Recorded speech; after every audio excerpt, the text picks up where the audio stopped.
Toujours à propos d'éducation, dans les plus petits villages, les écoles à classe unique sont souvent menacées.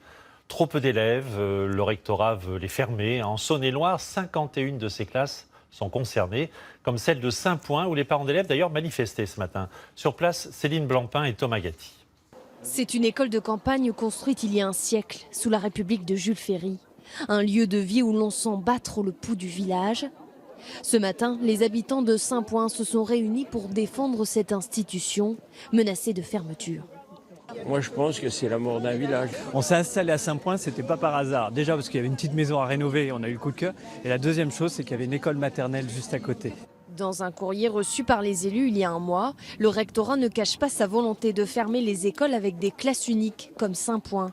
14 enfants de maternelle de 3 à 6 ans pour une seule enseignante. Des petits effectifs, un gage de qualité d'enseignement pour les parents. Quand il y a 30 élèves dans une classe, on ne peut pas s'occuper des enfants correctement. Il n'y a pas de sécurité pour les enfants, surtout des petits comme ça. Dans l'Assemblée ce matin, plusieurs anciens, comme Jean. Alors voilà, ça c'est moi en 1955. Pour lui, un village sans école, c'est un village sans âme et surtout sans avenir. C'est une chance pour les enfants d'être à la campagne, dans les classes rurales, et il faudra un jour qu'on arrive à donner aux enfants de la ville les mêmes chances qu'à ceux de la campagne. Sur les hauteurs de la commune, nous rencontrons Marie-Claude. Institutrice à la retraite, elle a enseigné 30 ans dans la classe unique de Saint-Point. Je suis triste, mais je suis surtout fondamentalement en colère, quoi.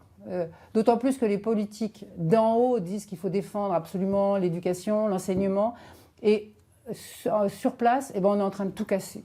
Lancée sur Internet, une pétition a déjà rassemblé 1000 signatures. En Saône-et-Loire, 51 classes sont menacées de fermeture à la rentrée prochaine.